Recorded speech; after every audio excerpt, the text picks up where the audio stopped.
Se você está por aqui, não se esqueça de se inscrever no canal. Aperte o sininho das notificações e nos siga em nossas redes sociais. E é claro, se você gostou, nos apoie deixando seu like. Isso nos ajuda bastante. Me chamo Daniel. Meu avô sempre contou a todos da família uma história que ele e seu irmão mais velho tinham passado em sua juventude e que por pouco não terminou em tragédia.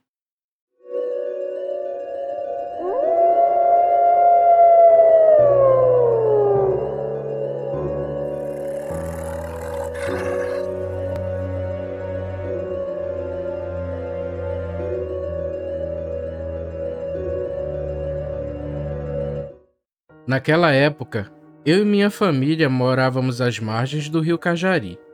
Eu era o segundo filho, me chamo João, e também tinha um irmão mais velho, chamado Ezequiel.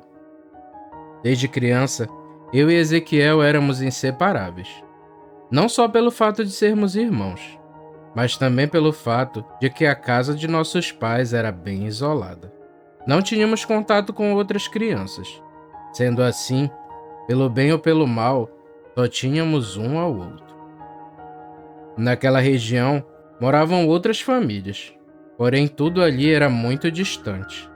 A casa mais próxima da nossa ficava a cerca de um dia de viagem de canoa, ou seja, cada família teria que resolver seus próprios problemas, e não daria para contar com a ajuda dos vizinhos.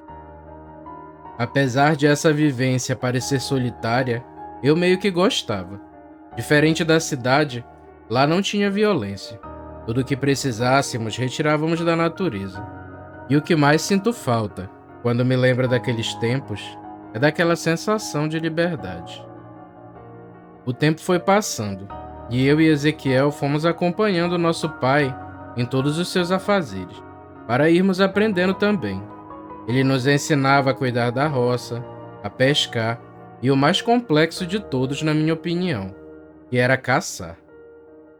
Ao longo dos anos, minha mãe teve outros filhos, uma menina e 2 meninos.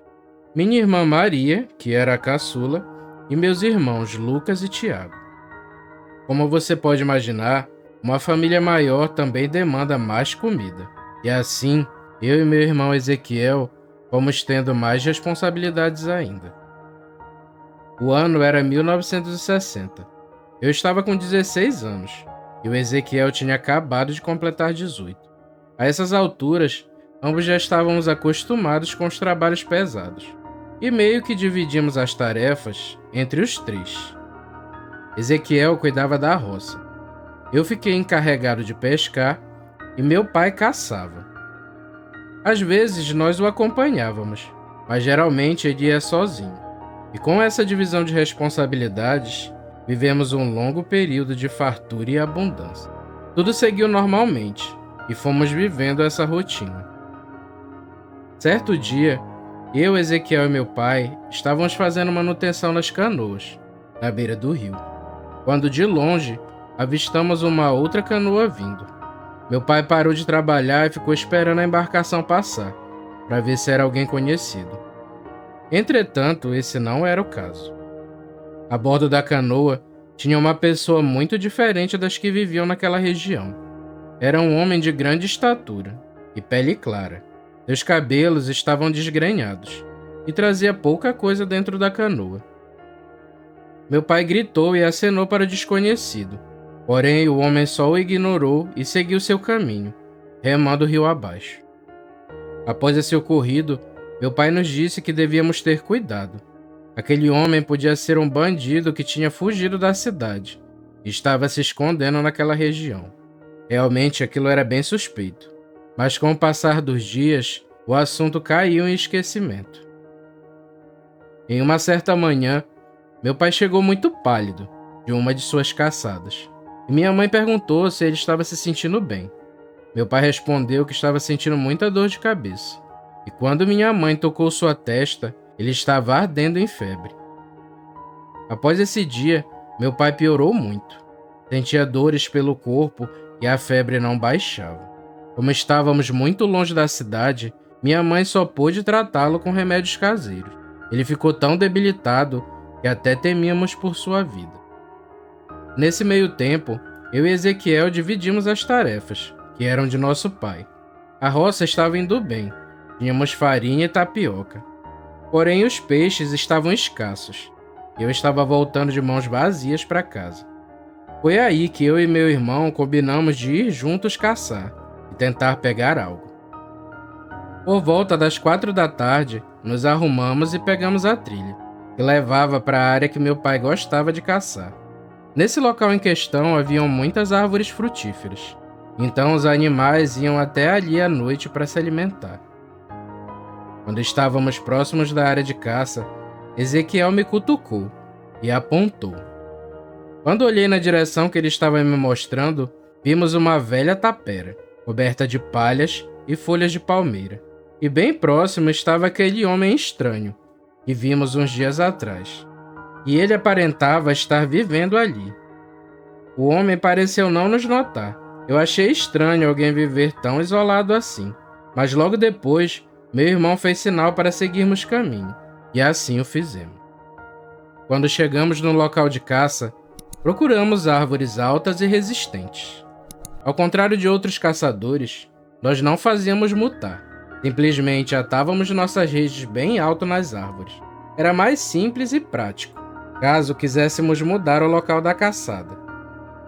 Atamos nossas redes próximos uma da outra e ficamos ali, esperando o cair da noite e os animais aparecerem. Já eram altas horas da noite e eu estava quase cochilando. De repente, ouvimos o som de gritos de porcos do mato. Meu irmão mandou eu me preparar, pois eles estavam vindo em nossa direção. Do nada, aquele bando enorme surgiu. Ezequiel os iluminou com a lanterna, e eles pareciam assustados e corriam feito loucos. De repente, Ezequiel apagou a lanterna e mandou eu fazer silêncio. Mal o bando tinha passado e ouvimos algo correndo na mata, atrás dos animais. Aquilo passou bem embaixo de nossas redes. E ao julgar pelo som que fazia, aquele animal era enorme.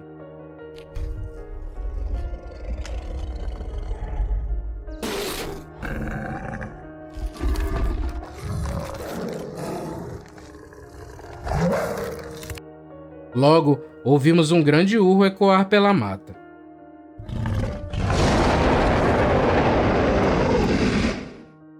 Seguido pelo grito de um dos porcos do mato. O porco gritou desesperadamente por algum tempo, mas logo se calou, e tudo ficou no completo silêncio. Seja lá o que perseguia os animais, havia conseguido pegar um deles. E eu e meu irmão ficamos lá, quietos e imóveis, sem fazer barulho o restante da noite. Assim que os primeiros raios de sol surgiram, eu e Ezequiel descemos e pegamos o caminho de volta para casa. Enquanto voltávamos, vimos mais 2 animais mortos. E o que era estranho é que seus corpos estavam intactos. Então eu perguntei ao Ezequiel: "Irmão, e você acha que fez isso?" Ele me olhou e só respondeu que poderia dizer que era uma onça, pelos ferimentos, mas que ele próprio nunca tinha visto uma onça matar e deixar a caça para trás. Sendo assim, seguimos nosso caminho em silêncio. Na volta, passamos novamente pela velha tapera, só que dessa vez não havia ninguém, e após algumas horas de caminhada, chegamos em nossa casa. Quando chegamos em casa, a nossa mãe veio nos receber com um belo sorriso, que logo se desfez, assim que ela nos viu de mãos vazias. Ela nos abraçou e perguntou o que havia acontecido, e nós começamos a contar a história para ela. Meu pai, que já estava melhorando, se aproximou e ouviu também.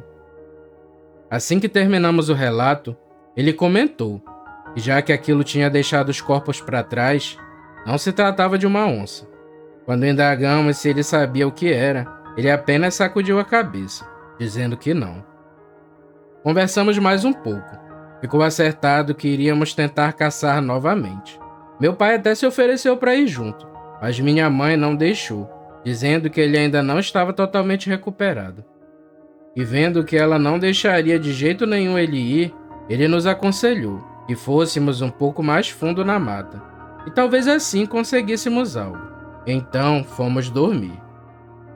No fim da tarde, nos organizamos para tentar mais uma caçada. Nos despedimos de todos e seguimos a trilha novamente. Como nosso pai havia nos indicado, fomos até o final da trilha e nos embrenhamos na mata mais ainda. E como de costume, atamos nossas redes e ficamos aguardando. Logo que escureceu, demos sorte e eu consegui pegar uma paca. Porém, aquela carne não seria o suficiente e Ezequiel me sugeriu que ficássemos lá e esperássemos o bando de queixadas que vivia por ali. A noite foi passando. Esperamos e nada. Eu já tinha desistido e estava deitado na minha rede, dormindo. Foi então que Ezequiel me cutucou e falou: "Acorda, lá vem eles." Eu me sentei e fiquei esperando, com a arma em punho. Logo os animais surgiram e ligamos nossas lanternas. No entanto, assim como na noite passada, ouvimos aquele urro vindo atrás do bando.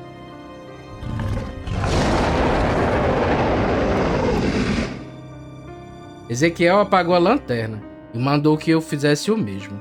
Mas então eu disse: "Eu não vou apagar não, eu quero ver o que diacho é isso." E enquanto discutíamos, o bando passou e aquilo parou bem embaixo de nós. Quando olhamos para baixo, aquilo estava exatamente no foco da lanterna, parado, olhando para cima. Era um animal totalmente diferente de tudo que eu já tinha visto. Ele estava de quatro. Seu corpo era peludo como o de um macaco. A sua cara era deformada e tinha um focinho que lembrava de um cachorro. Suas orelhas eram muito grandes e tinha um fedor tão intenso que dava vontade de vomitar. De repente, aquilo se levantou, começou a pular, tentando nos alcançar. Como eu estava com a lanterna acesa, logo a sua atenção se focou em mim. Ele pulou e cravou suas garras no tronco da árvore e aos poucos foi subindo. Eu me desesperei e só conseguia gritar. Foi então que o Ezequiel começou a disparar contra aquilo. E os primeiros tiros ele errou, acho que devido ao nervosismo, e aquilo subia cada vez mais. Ezequiel então recarregou a espingarda e atirou novamente, e dessa vez acertou aquele bicho, e gritou e caiu da árvore. Assim que aquilo começou a se levantar, Ezequiel disparou várias vezes novamente, e ele correu e se embrenhou na mata, gritando. Assim que tudo ficou quieto, Ezequiel desceu bem rápido da árvore e pediu que eu fizesse o mesmo. Ele disse que suas balas tinham acabado, então era melhor ir embora, antes que aquilo resolvesse voltar. Nós pegamos a trilha e corremos feito loucos. Eu dei alguns dos meus cartuchos para o Ezequiel colocar na arma dele, e seguimos sempre olhando à nossa volta. E por um momento, achamos que tínhamos nos livrado daquela coisa. Só que quando já havíamos passado da metade do trajeto, ouvimos novamente aquele urro, e o som de mato se quebrando.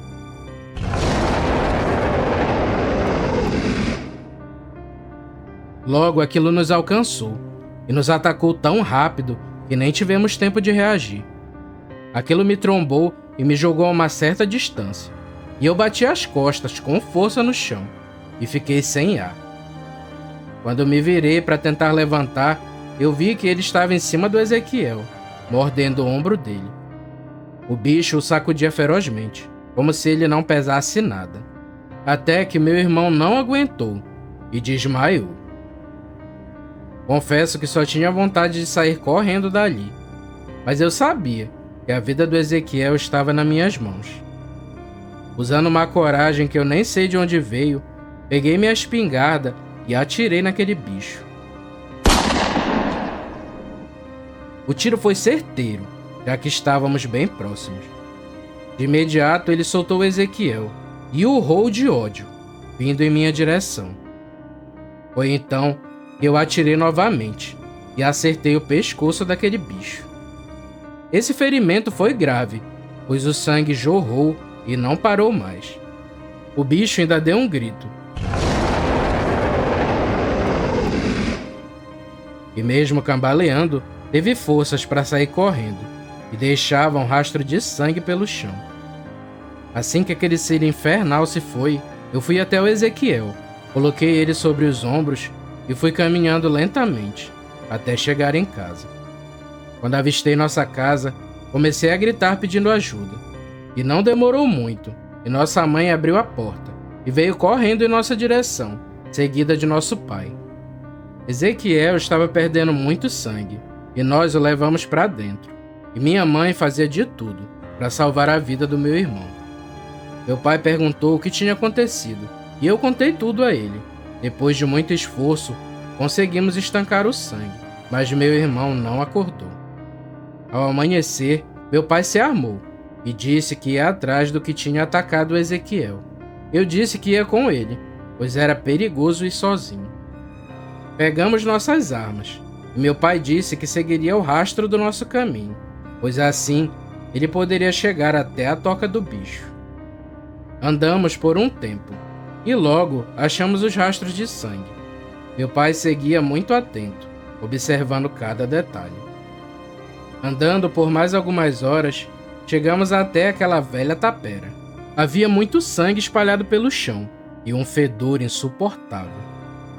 Mas à nossa frente havia um corpo estirado e imóvel, e ao nos aproximarmos, reconhecemos aquele homem. Ele estava com marcas de tiro por todo o seu corpo, e o que mais chamava a atenção era o ferimento do pescoço, idêntico ao do bicho que nos atacou. Era o mesmo homem que havia passado dias atrás de canoa pelo rio, e que havia feito daquela velha tapera sua morada. Meu pai disse que tínhamos que enterrar o corpo. Ele me explicou que aquele homem era a mesma coisa que nos atacou na noite passada, mas que apesar disso estava morto e que merecia um enterro digno. Meu pai se aprofundou na explicação, me dizendo que haviam histórias de pessoas que viravam bicho, mas que ele mesmo nunca tinha acreditado nisso, até então.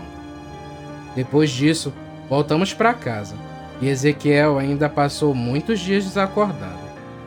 Felizmente, graças a Deus ele se recuperou, e todos nós combinamos de nunca falar sobre esse assunto, pois alguém podia achar que tínhamos cometido algum crime, o que era muito mais fácil de acreditar do que em um ser humano, e virar bicho.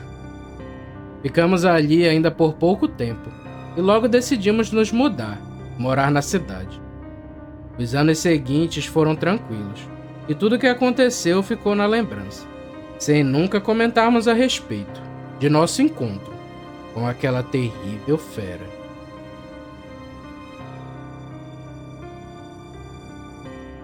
Obrigado por chegar até aqui. Vou te contar um segredo. Quem se inscreve nesse canal está protegido do sobrenatural. Então deixe seu like e siga nossas redes sociais. Isso nos ajuda bastante. Valeu, galera. Fiquem com Deus e tchau.